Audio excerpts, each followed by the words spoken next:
जय पराशक्ति महामाई की जय.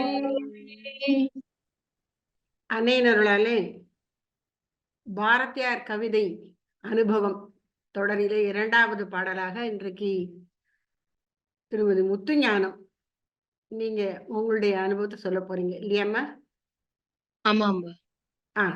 முத்துஞானம் பாடுங்க. எந்த பாடல்?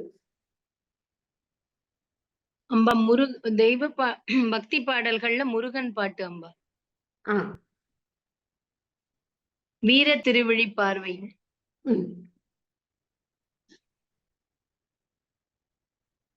தொடங்கலாமா?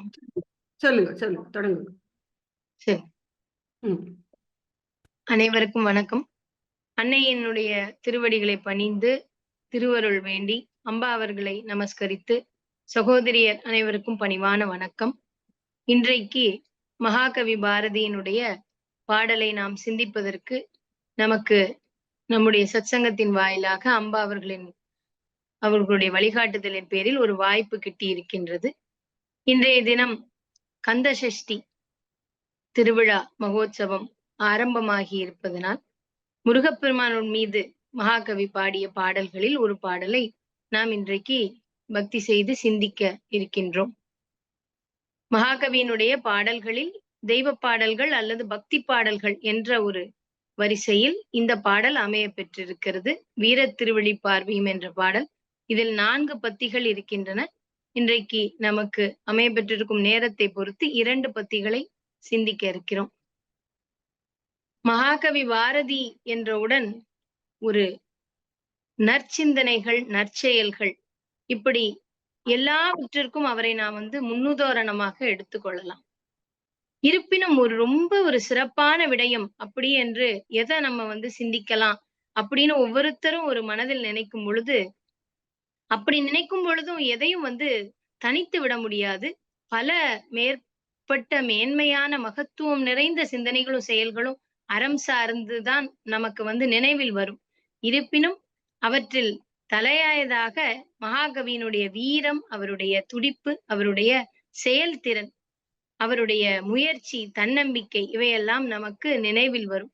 அப்படி இருக்க இப்பேற்பட்ட ஒரு நம்பிக்கையை பெற்றிருக்கும் ஒரு மனிதர், செயல்திறம் பெற்றிருந்தவர், அவருக்கு அகங்காரம், ஆணவம் என்பதே இல்லை. இந்த அத்துணை நற்செயல்களையும் மேன்மை பொருந்திய அந்த சிந்தனைகளையும் அவர் இந்த பிரபஞ்ச சக்தியிடமிருந்துதான் அவர் எடுத்துக்கிறார். விடுதலை சம்பந்தப்பட்ட பாடல்களை பாடும் பொழுது கூட, அந்நியரிடமிருந்து நாம் சுதந்திரம் பெற வேண்டும், விடுதலை பெற வேண்டும் என்று பாடும் பொழுது கூட, நம்மை முழுவதுமாக இந்த பரத்திற்கே நம்மை அடிமையாக்க வேண்டும், அந்த பரம்பொருளை தவிர வேறு யாருக்கும் நாம் அடிமை இல்லை என்ற ஒரு வரியையும் அவர் கோடிட்டு காண்பிப்பார். அப்பேற்பட்ட ஒரு பகுத்தறிவுவாதி, ஒரு முற்போக்கு சிந்தனைகள் அவ்வளவு இருந்தும் அவர் அந்த பிரபஞ்ச சக்தியிடம் அவர் தன்னை சரணாகதி கொடுத்தது, அந்த அடிமைத்துவம் பூண்டது வியக்கத்தக்க ஒன்று. அந்த வகையில் தன்னுடைய இந்த வீரத்தினை முருகனிடமிருந்து அவர் பெற்றிருக்கிறார்.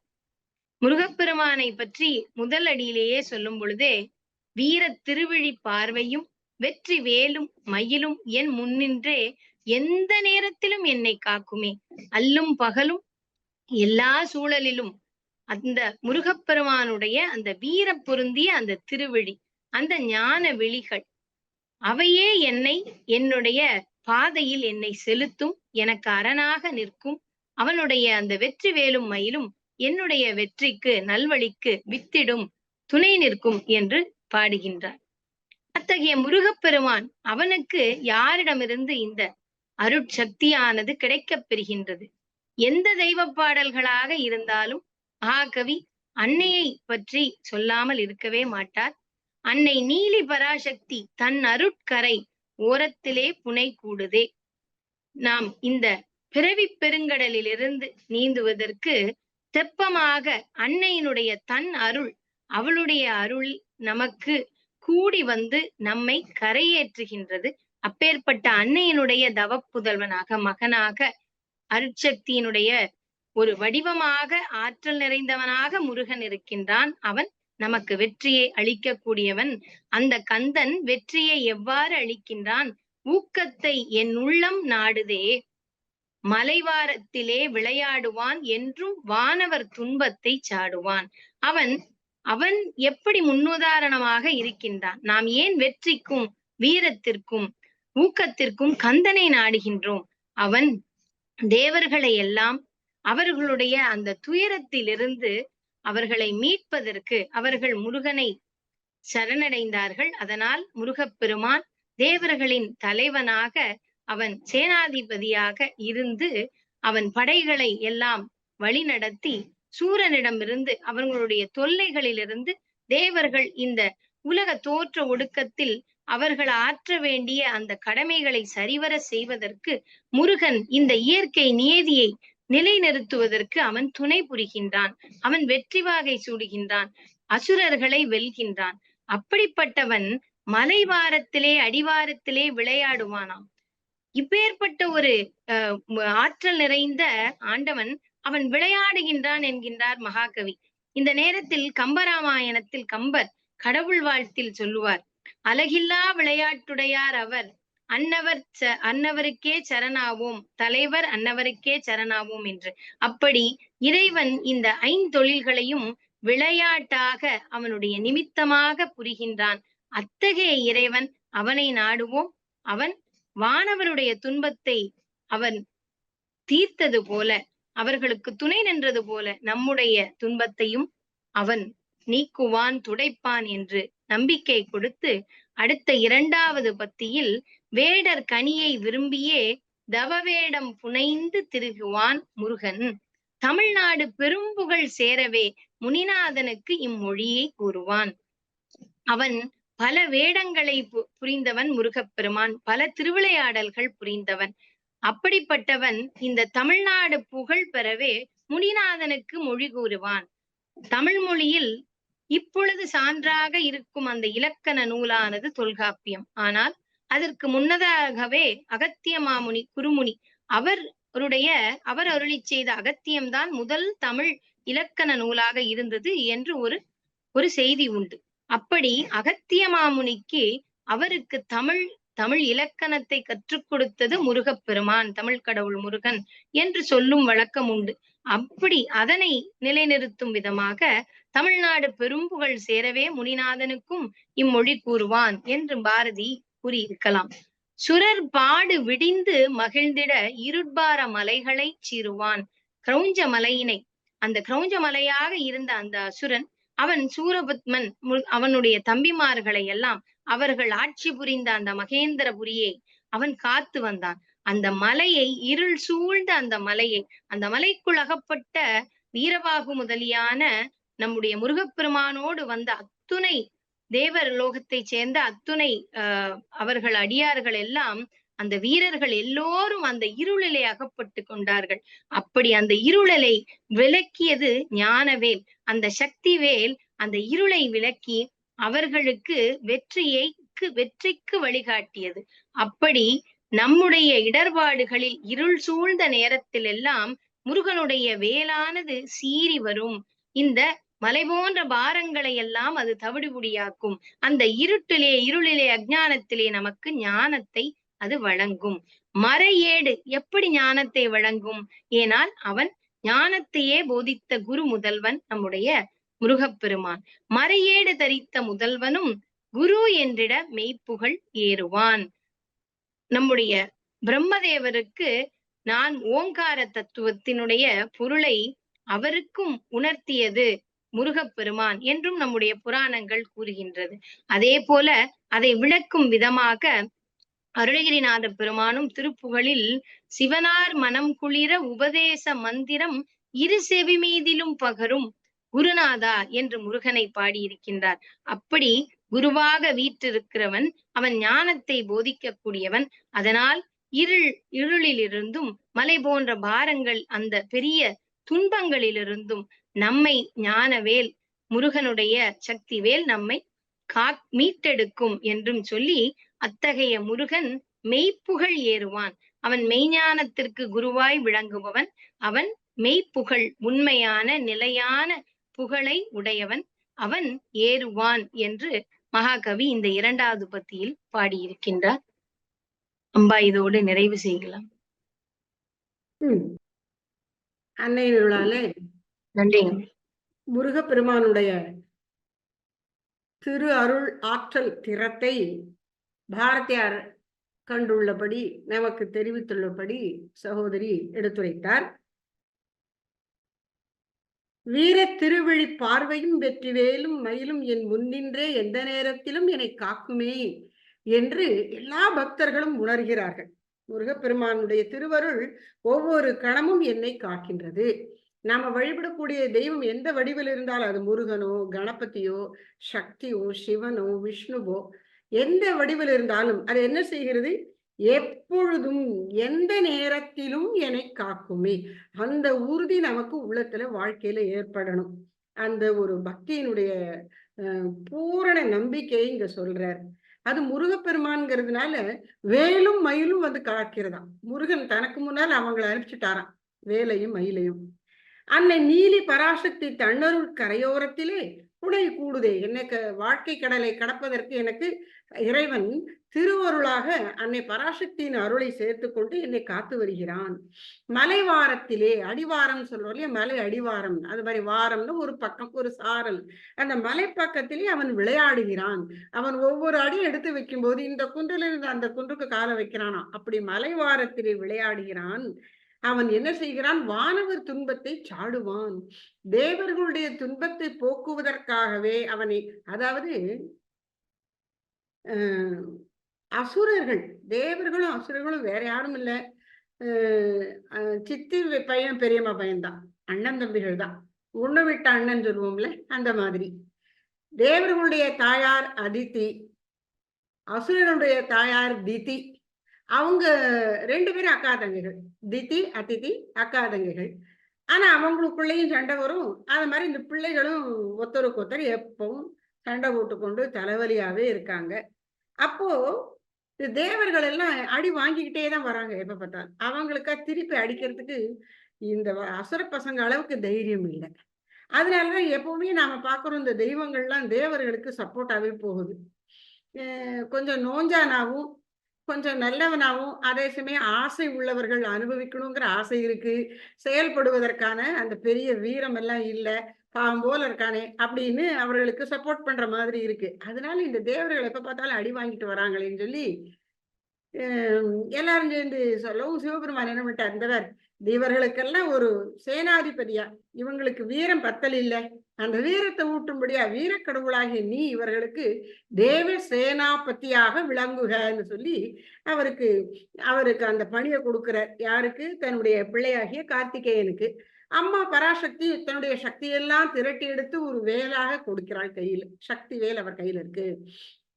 அப்போ அவர் தேவர்களுக்கு ஆதரவாக அசுரர்களை அழிக்கின்றார் அப்படின்னு பாக்குறோம். அதனால வானவர் துன்பத்தை சாடுவான். அதான் தேவசேனாபதி. 2 அர்த்தம். தேவசேனாபதிங்கிறதுல தேவர்களுடைய படை, நல்லதின் பக்கத்தில் இருக்கக்கூடிய தேவர் படைக்கு தலைவன். இன்னொன்று தேவசேனா ஆகிய தெய்வ யானை அப்படின்னு தமிழ்ல சொல்றது தேவானை, தெய்வ யானையினுடைய கணவன் அப்படின்னு ஒரு அர்த்தம். அப்படி விளங்குகிறான். அடுத்து தேவசேனாபதின்னு அவர் சொன்னதுக்கு அப்புறம் இந்த பக்கம் அவர் வள்ளி தேவசேனாபதினு சொல்றோம். அதை சொல்றார். வேடர் கனியை விரும்பியே தவ வேடம் புனைந்து திரிகுவான். இங்க நம்ம தமிழ் கடவுள் இல்லையா, அதனால அங்க ஒரு காதல் கதையை விடுறார். அதாவது புராணங்களே இருக்கிறதுதான். வேடர் கனி, வேடர் குலத்தில் உதித்தவளாகி வள்ளி, வேடர் கனியை விரும்பியே தவ வேடம் புனைந்து திரிகுவான். தபஸ்வி போல வேடம் போட்டுக்கொண்டு அந்த காட்டுல போயிட்டு வராராம். யாரே? முருகப்பெருமான். முருகன் என்றாலே இளமை அழகு. அந்த இளமையும் அழகையும் மறைத்து கொண்டு தபஸ்வியாக முதியவர் போல போட்டு வரார். அந்த வள்ளியுடைய கவனத்தை ஈர்க்க முடியல, என்னென்னமோ பேசி பார்க்கிறார். அவள் பிடி கொடுக்காமல் அவ போறா. அப்போ இவர் என்ன பண்றாரு? ஏற்கனவே அண்ணனும் தம்பி பேசி வச்சிருக்காங்க. யாரு? பிள்ளையாரும் முருகப்பெருமானும் பேசி வச்சிருக்காங்க. அண்ணா இந்த பாரு, இந்த வள்ளி என்கிட்ட பேசவே மாட்டேங்கிறா, ரெஸ்பாண்ட் பண்ணவே மாட்டேங்கிறா, அதனால நீங்க எனக்கு ஹெல்ப் பண்ணணும், அவ என்கிட்ட வர்ற மாதிரி ஏதாவது செஞ்சு விடணும் அப்படிங்கிற. சரி வரேன், நீ கூப்பிடு, நான் வரேன் அப்படிங்கிற. உடனே இவர் என்ன பண்ணிட்டாரு? இந்த தவ வேடத்துல இருக்கும்போது மனசுக்குள்ள நினைச்சிட்டார், அண்ணா வாங்க, நீங்க வரத்துக்கு சரியான நேரம், இவள் என்ன கவனிக்கவே மாட்டேங்கிறா, கண்டுக்கவே மாட்டேங்கிறாங்க. உடனே வந்து அங்கே ஒரு பெரிய யானை பிளிர் கொண்டு வருகிறது. ஐயோ என்று பயந்து கொண்டு வள்ளி, இங்க வந்தா யாருன்னு துணைக்கு இல்ல, இந்த கிழவன் தான் நிற்கிறார் தபஸ்வி, அவரை கட்டி கொண்டு, எம்மா யானை வருது எனக்கு பயமா இருக்கே என்கிறாள். வேடர் கனியை விரும்பியே தவவேடம் புனைந்து திரிகுவான். அந்த கதையெல்லாம் இதுல அழகா இந்த 2 வரியில சொல்லிட்டார். அப்புறம் நம்ம முத்தையானம் சொன்ன மாதிரி தமிழ்நாடு பெரும்புகழ் சேரவே, இந்த நாட்டுக்கு பேரு தமிழ்நாடு. அதாவது இந்த மாநிலம்னு வச்சுக்கோங்களேன், இங்க நாடுங்கிறது மாநிலத்தை குறிக்கிறது. தற்போதைய அமைப்புல இந்த தமிழ் மாநிலத்திலே உலகுக்கு பெருமை தரக்கூடியதா நம்மகிட்ட என்ன இருக்கு? முதல்ல நம்முடைய தாய்மொழி. உலகத்திலே தொன்மையான மொழிகளில் ஒன்று இல்லையா? அதனால தமிழ்நாடுக்கு பெரும்புகழ் சேர்க்கும் வகையிலே இந்த தமிழ் மொழியை நமக்கு தந்த முனிநாத்தன், முனிவர்களுக்குள்ளே தலைவனாகிய அகஸ்தியர், அவர் என்ன பண்ணிட்டாராம்? அவருக்கு இந்த மொழியை கொடுத்ததே முருகப்பெருமான் தான். அதனால முருகப்பெருமான் தமிழ்க்கடவுள் அப்படின்னு சொல்றோம். சுரர் பாடு, பாடுன்னா துன்பம், படும் பாடு, பாடுபடுத்துற, என்ன பாடுபடுத்துற அப்படின்னு குழந்தைகளை சில சமயம் தாயார் சொல்றாங்க. பாடுல கட்டம், படுதல், துன்பப்படுதல், அது மாதிரி பாடு. படு அது வந்து வினைச்சொல், பாடு நவுன். சுரர் பாடு விடிந்து, துன்பம் எப்பதான் முடியுமோ அப்படிங்கிற மாதிரி, சுரர் பாடு விடிந்து மகிழ்ந்திட, ஆஹா நமக்கு முருகப்பெருமான் வந்து விட்டார், எதிரிகள் எல்லாம் ஓச்சருவார் அப்படின்னு அவங்க நிம்மதி ஆயிட்டாங்களாம். அப்படி மகிழ்ந்திட இருட்பார மலைகளை சீருவான். மலைகள் எல்லாம் அப்படி, அதாவது மலை கனமா பெருசா வழி அடைச்சிட்டு வந்து நிற்கிற மாதிரி வாழ்க்கையில சோதனைகள், இருட்டு, அறியாமை முன்ன வந்து நிற்கிறதா. அப்போ இறைவனுடைய ஞான வேல் அந்த அறியாமை கிழித்து இருளை விலக்கி அருள் அறிவு ஒளியை பாய்ச்சி நமக்கு நிம்மதியை தருகிறது. அதனால இருட்பார மலைகளை சீருவான்.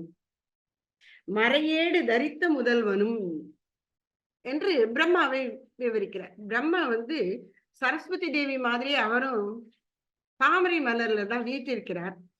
அவர் கையில ஏடுகளை வச்சிருக்கிறார், வேதங்கள். அவர் தான் உலகத்துக்கு வேதத்தை கொடுக்கிறார் முதல்ல. அதனால அந்த ஏடுகளை, வேதங்களை ஏடுகளாக கையில் தாங்கி இருக்கிறார். மறை ஏடு தரித்த முதல்வனும், உலகத்தினுடைய முதல் படைப்புனா பிரம்மா தான். நாராயணனுடைய உந்தி கமலத்திலிருந்து வந்தவன் பிரம்மா. அதனால முதல் ஜீவன், தலைவன், எல்லாருக்கும் தலைவன், அவன் முதல்வன். குரு என்றிட, அப்படி உலகத்திலேயே முதலா தோன்றினவன் என்ற சிறப்புடைய பிரம்மா கூட, சதுர்முக பிரம்மாவாகிய நான்முகன் கூட யாரு குருங்கிறாங்களாம்? இந்த ஞான வேலை தாங்கிய இளைஞனாகிய முருகப்பெருமானத்தான் குருன்னு சொல்றாராம். குரு என்றிட மெய்ப்புகழ் ஏறுவான். அவனுடைய புகழ், முருகப்பெருமானை வந்து சேருகின்ற அந்த புகழானது உண்மை புகழ், முற்றிலும் தகுதியோடு அவனுக்கு உரியதான புகழ் அவனை வந்து சாருகிறது. அப்படி வேதங்களையெல்லாம் உலகுக்கு கொடுத்தவனாகிய பிரம்மாவுக்கே தெரியாத ஓங்காரத்தின் பொருளை எடுத்து உரைத்ததால் குரு என்று. அது மட்டுமில்ல, அதை விட பெருசா அப்பாட்டே கேக்குற சிவபெருமான்கிட்ட, வேதத்துல ஓம் என்று துவங்குகிறதே, அந்த ஓங்காரத்தின் பொருள் என்ன என்று கேட்டேன், அதை சொல்ல தெரியாமல் முழிச்சான். இவன்லாம் என்ன சிருஷ்டிகர்த்தான்னு ஜெயில போட்டுட்டான். முருகப்பெருமான் பிரம்மாவை சிறையில அடைத்து விட்டார். ஐயோ இப்படி பண்ணிட்டியப்பா, என்ன இது, வெளியில விட வர அப்படின்னு சொல்றாங்க. அப்ப கூட அந்த மரியாதை பாருங்க, அவர் எந்த அதிகாரம் இந்த வேலையை செஞ்சாரோ அவர் தான் அதை விடணும், அவரை வெளியிடணும் திரும்ப. அவரை விட பெரியவர் தான் சிவபெருமான், அவர் போய் திறந்து விடலாம், நீ போ வெளியில வா அப்படின்னு சொல்லலாம். அது செய்யறவர், இவர்கிட்டயே சொல்லி செய்ய வைக்கிறார். அப்ப அவர் சொல்ற, நான் ஓங்காரத்துக்கு பொருள் கேட்டா அது சொல்ல தெரியும் இவருக்கு, இவர் என்ன சிருஷ்டிகர்த்தா அப்படின்னு கேட்கிறானா.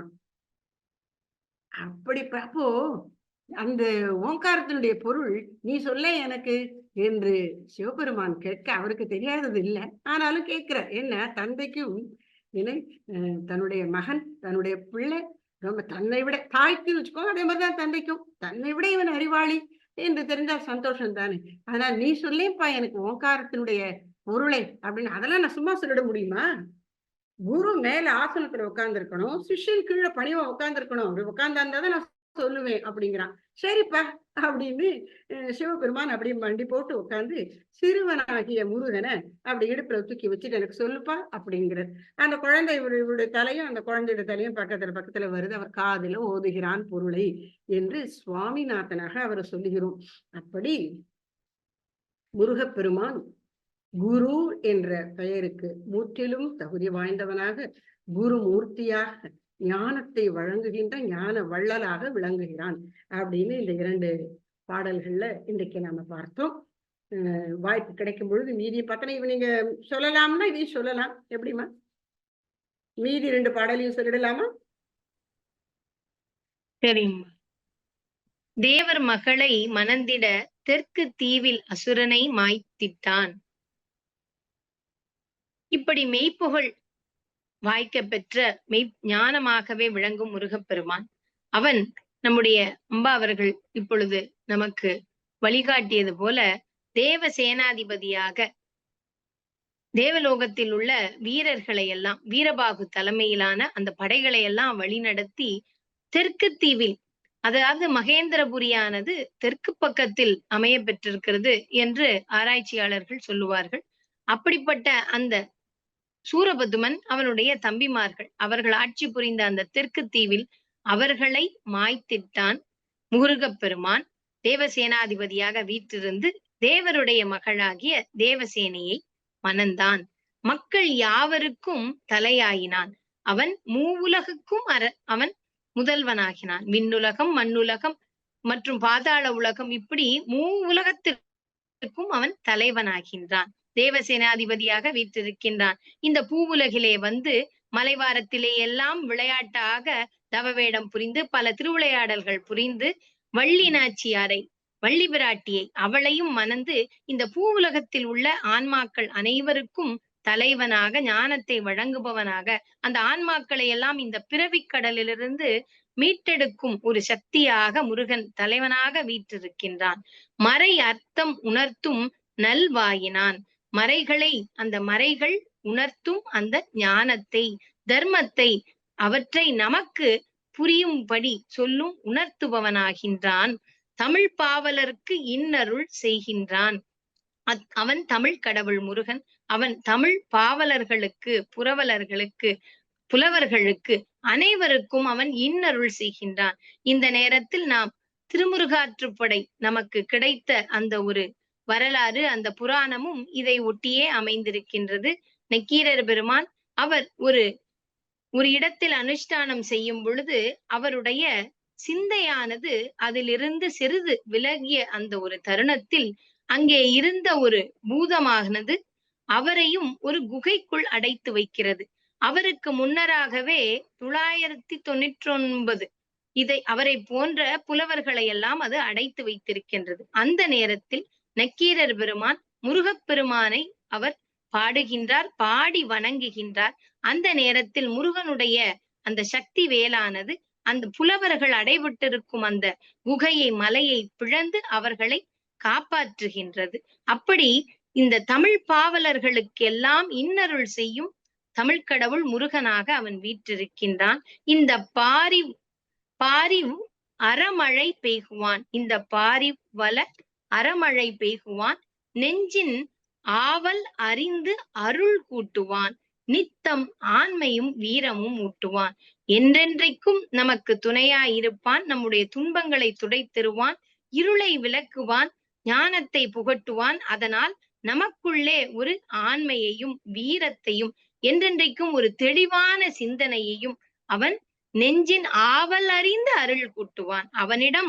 அவனை அண்டுபவர்களுக்கு, அவனை அணுகுபவர்களுக்கு, சரண் அடைவர்களுக்கு அவன் அறமழை, அதாவது இறைவனுடைய கருணையில் அறக்கருணை, மரக்கருணை என்று 2ஆக சொல்லுவார் நம்முடைய நக்கீரர் திருமுருகாற்றுப்படையில். அப்படி அசுரர்களுக்கு மரக்கருணை, அதாவது ஆணவம் மேலோங்கி இருக்க சரணடைய தவறுபவர்களுக்கு மரக்கருணை.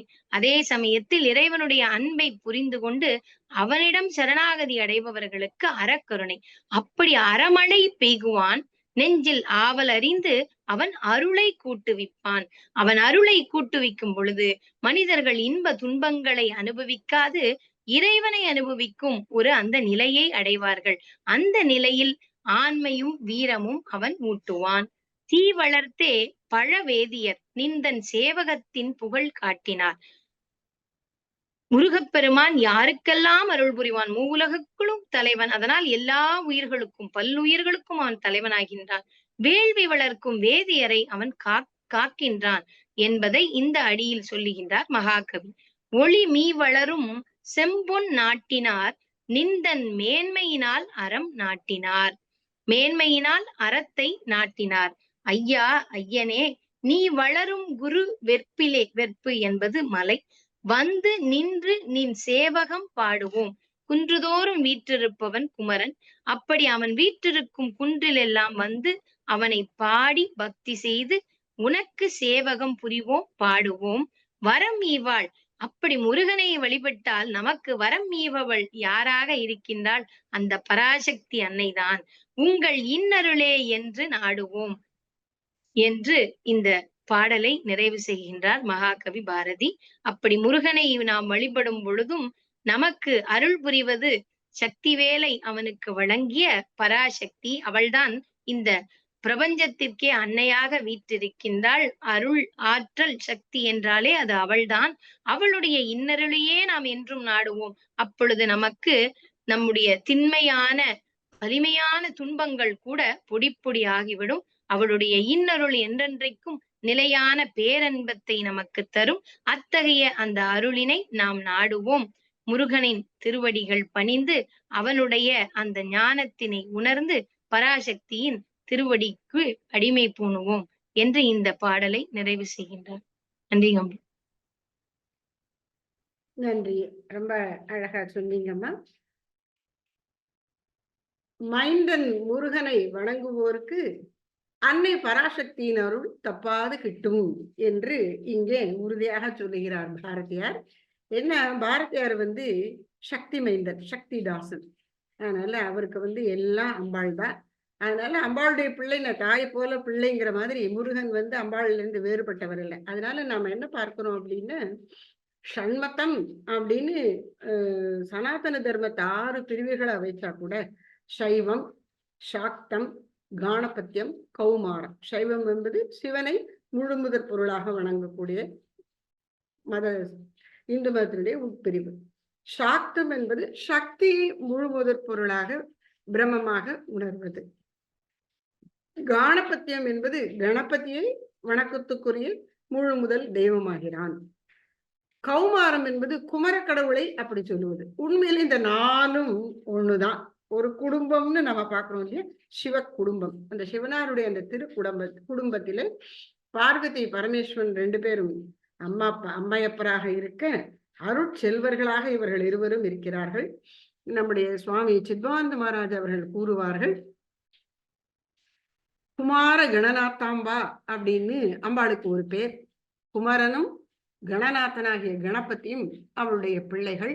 கணபதி அறிவுக்கு சின்னம், முருகன் ஆற்றலுக்கு சின்னம். அவங்க 2 பேர் மட்டும்தான் சிவ குடும்பத்துல அவர்களுடைய புதல்வர்களான இல்ல, நாம எல்லாருமே சிவபெருமானுடைய அன்னை பராசக்தியுடைய புதல்வர்கள் புதல்விகள் தான் எப்படி என்று சுவாமிஜி அவர்கள் திரும்ப திரும்ப தம்முடைய உரைகளிலே வலியுறுத்துவார்கள். நாமெல்லாம் அவங்க பின்னாடியே அப்படியே ஓட்டிட்டு அவங்க கூடயே போயிடுவோம். எப்படி இந்த மூத்த பிள்ளைகள் போலதான் இவங்க 2 பேரும், கணபதியும் முருகனும். நாமளும் அப்படியே அவங்க கூடயே போயிடுவோம். நாமளும் இந்த அம்மையப்பருடைய பிள்ளைகள் தான். நமக்கும் அவர்களுடைய அருளாலே அன்பும் அறிவும் ஆற்றலும் உள்ளத்தில் எப்போதும் பொங்கி வரும். அவர்களை நினைத்து வணங்கினால் நமக்கு அந்த அன்பும் அறிவும் ஆற்றலும் விகசிக்கும் என்பதை நம்ம கருத்துல கொள்ளணும். இந்த முருகன் பாட்டுல முழுக்க முழுக்க அவருடைய வீரத்தையும் அருள் திறத்தையும் ஞான மேன்மையும் சொல்றார். இந்த முதல் பத்தியில ஒண்ணு சொல்லணும்னு நினைச்சேன். கந்தன் ஊக்கத்தை என் உள்ளம் நாடுதே. கந்தன் அப்படின்னு தமிழ்ல சொல்றோம், சம்ஸ்கிருத்ல ஸ்கந்தக. ஸ்கந்தன் அப்படின்னாலே துள்ளி குதிப்பவன் அப்படின்னு அர்த்தமா. அந்த பேருக்கு அர்த்தமே துள்ளி குதிப்பவன். ஒரு இடத்துல நிக்காம துரு துரு துருன்னு வரும் பார்த்தீங்களா குழந்தைங்க, அதுக்கெல்லாம் முதல்ல யார் அப்படி இருக்கான்னா முருகப்பெருமான் தான். பிள்ளையார் பாவம் அப்படியே வச்ச இடத்துல அமைதியா உட்காந்துருப்பார். இவர் துள்ளிக்கிட்டே இருப்பாராம். அதனால கந்தன். அதனால அவருடைய அந்த துள்ளுகிற அந்த வீரத்தை எப்படி சொல்ற, ஊக்கம். அதாவது பஞ்சபூத்தங்களிலே காற்றினுடைய அந்த அசைந்து சக்தியை கொடுக்கறது பாருங்க, அத ஊக்கம்னு சொல்லுவாங்க. காலில் ஊக்கம் கண்டோன் அப்படி ஏதோ ஒரு இது வரும்னு நினைக்கிறேன்.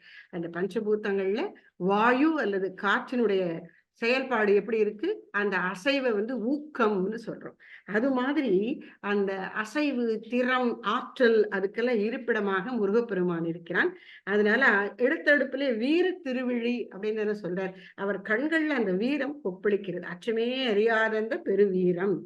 அதனால முருகனை வணங்குகிற நமக்கும் அது கிடைக்கும். இந்த சஷ்டியினுடைய துவக்கமான இன்று இப்படி நாம் முருகனை சிந்திக்கிறோம் பாரதி வழி. அது நமக்கு ஒரு நல்ல வாய்ப்பு. அந்த வாய்ப்பினை ஏற்படுத்தி கொடுத்த சகோதரி முத்துஞானத்திற்கு முருகப்பெருமான் திருவருள் முற்றிலும் கிடைக்க பிரார்த்திக்கின்றோம்.